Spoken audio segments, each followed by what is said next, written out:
राजधानी एक्सप्रेस में सबसे बात हम दिल्ली के दंगल की करेंगे, क्योंकि ये दंगल बढ़ता जा रहा है पार्टियों के बीच में ही।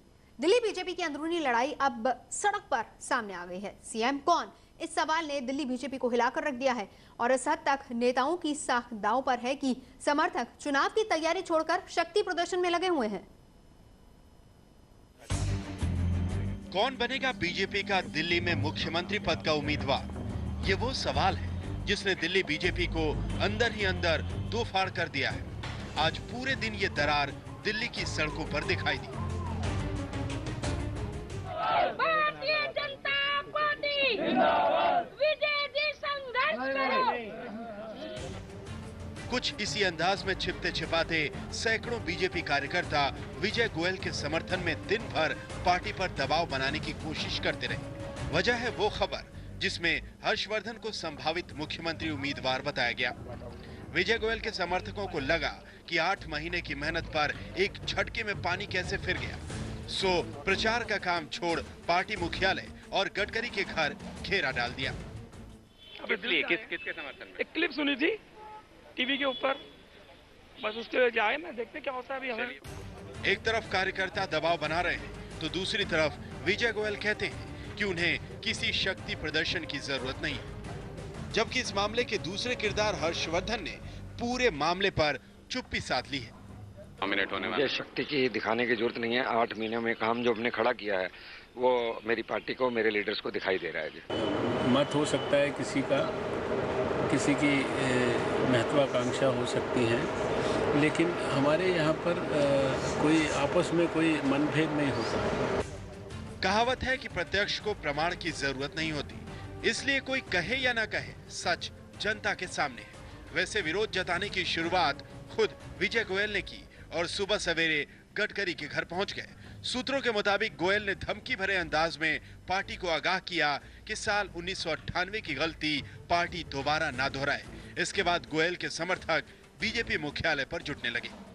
विजय गोयल के इन तमाम समर्थकों का कितना दबाव पार्टी पर पड़ेगा ये तो अभी तय नहीं है, लेकिन इतना जरूर साफ है कि हर बीतते लम्हे के साथ पार्टी के नेताओं की अंदरूनी लड़ाई पार्टी को दीमक की तरह खाए जा रही है। अनुराग ढांडा, दिल्ली आज तक। और इस वक्त हमारे साथ जगदीश मुखी मौजूद हैं, हम सीधा उन्हीं के पास चलेंगे। मुखी साहब, प्रत्यक्ष को प्रमाण की जरूरत नहीं, आपके अगर हम बीजेपी की बात करें तो अंदर खाते ये हालात हो गए हैं कि too many cook spoil the food.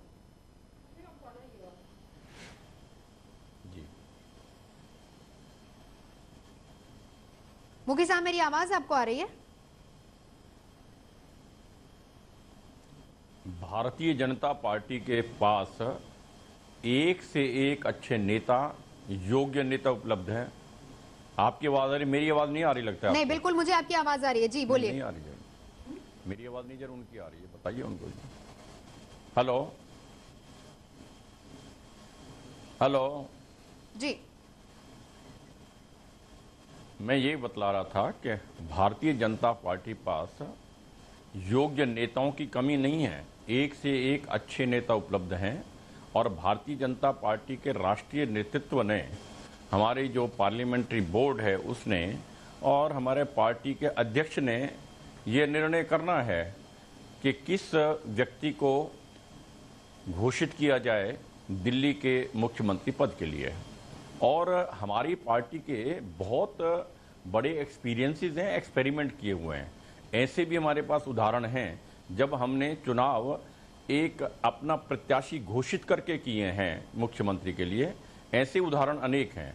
ऐसे भी उदाहरण अनेक हैं जब हमने पूर्व में घोषित नहीं किए अपने प्रत्याशी, तो भी हम चुनाव जीते हैं, बाद में अपने मुख्यमंत्री बनाए हैं। लेकिन मुखी साहब, आपने कहा कि दावेदार बहुत सारे हैं, पार्टी ने सवाल ये है कि अभी तक किसी के नाम पर मोहर आखिर क्यों नहीं लगाई गई है या आगे बढ़ाया है।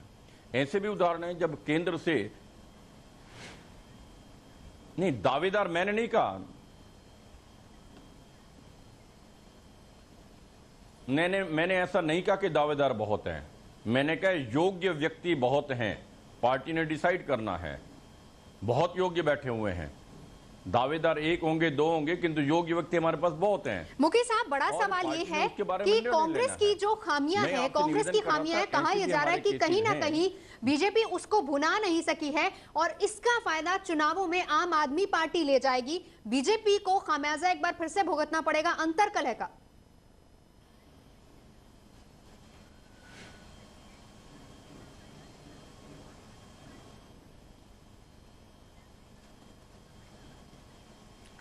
नहीं, कहीं अंतरकलह नहीं है, ये मीडिया की क्रिएटेड चीजें हैं, अन्यथा हमारी पार्टी यूनाइटेड है। विजय गोयल जो आप बता रहे हैं अभी कि गए थे, गडकरी जी के पास गए थे, अपनी बात उन्होंने रखी होगी, किंतु अंततः बात रखने का डेमोक्रेसी में हर एक को अधिकार है, किंतु किसी प्रकार का ऐसा नहीं है जैसा आप इसे प्रोजेक्ट करने की कोशिश कर रही हैं।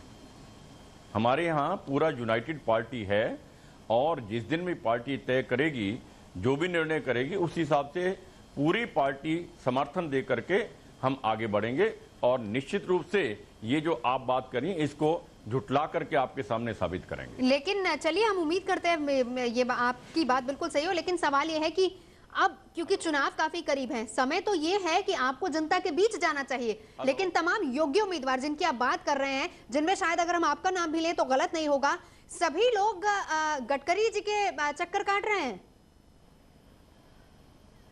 हम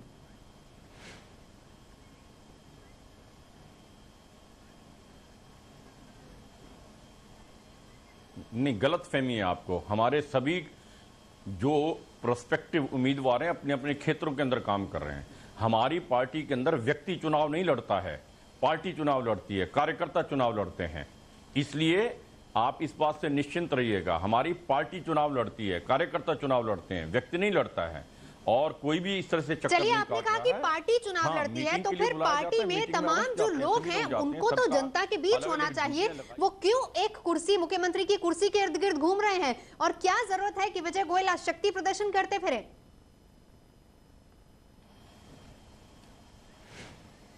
जी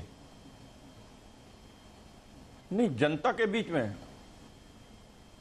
मैं आपसे निवेदन कर रहा हूं कि आपकी गलतफहमी दूर कीजिएगा। हमारे सभी लोग अपने क्षेत्र के अंदर काम कर रहे हैं और यदि मैं आपसे काउंटर क्वेश्चन करूं, आज कांग्रेस पार्टी ने भी अपना मुख्यमंत्री का कैंडिडेट तो डिक्लेयर नहीं किया है।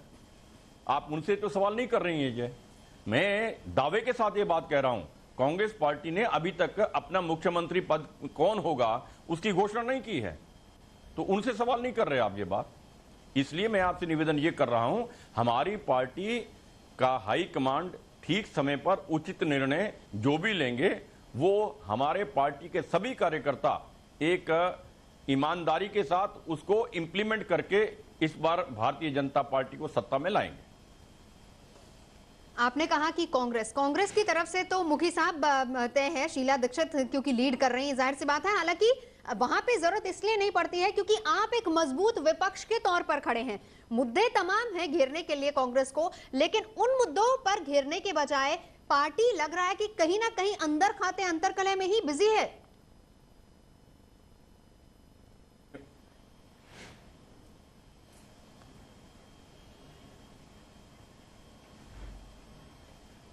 नहीं, ऐसा नहीं है। मैं आपसे फिर निवेदन कर रहा हूं, ना तो प्रधानमंत्री पद के लिए कांग्रेस ने अपना प्रत्याशी घोषित किया है, ना ही मुख्यमंत्री दिल्ली के लिए घोषित किया है।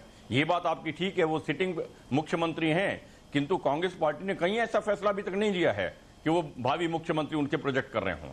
ऐसा कहीं नहीं है जी। इसलिए मेरी आपसे निवेदन ये है, आप वन साइडेड ये ना करें कि भारतीय जनता पार्टी ने तय नहीं किया। ये कांग्रेस पर भी उतना ही लागू होता है जितना हमारे ऊपर आप बात कह रहे हैं। चलिए, आखिरी सवाल मुखी साहब आपसे करना चाहूंगी। आपने कहा बहुत सारे योग्य उम्मीदवार हैं आपकी पार्टी में, आप खुद को क्या उस दौड़ में देखते हैं?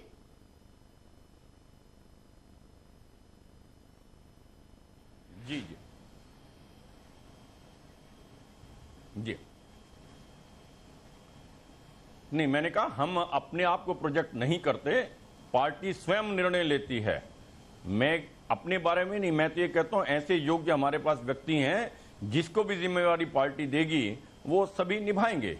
एक से अधिक ऐसे व्यक्ति हैं हमारे पास उपलब्ध। बहुत बहुत शुक्रिया मुखी साहब हमसे बात करने के लिए। पार्टी ही निर्णय लेगी, पार्टी ही तय करेगी। मुखी साहब ने हालांकि खुलकर जवाब नहीं दिया है, क्योंकि जो कुछ भी बीजेपी के अंदर चल रहा है, हालांकि वो अब सड़कों पर आ गए हैं, जग जाहिर है, और दिखा रहे हैं हम आपको लगातार कि क्या कुछ हो रहा है। मुख्यमंत्री की कुर्सी को लेकर कितने दावेदार हैं, लेकिन अभी तक पार्टी प्रोजेक्ट नहीं कर पाई है। सवाल यह था कि क्या अंतरकलह का फायदा कहीं ना कहीं कांग्रेस को तो नहीं होगा, या फिर आम आदमी इसका फायदा तो नहीं उठाएगी। मुखी साहब ने इसका जवाब नहीं दिया, सीधे सीधे कहा है कि पार्टी ही डिसाइड करेगी, यानी संसदीय बोर्ड ही इसमें पूरी तरह से डिसाइड करेगा। फिलहाल एक छोटे से ब्रेक के लिए यहाँ पर हम रुकेंगे। आप देखते रहिए राजधानी एक्सप्रेस।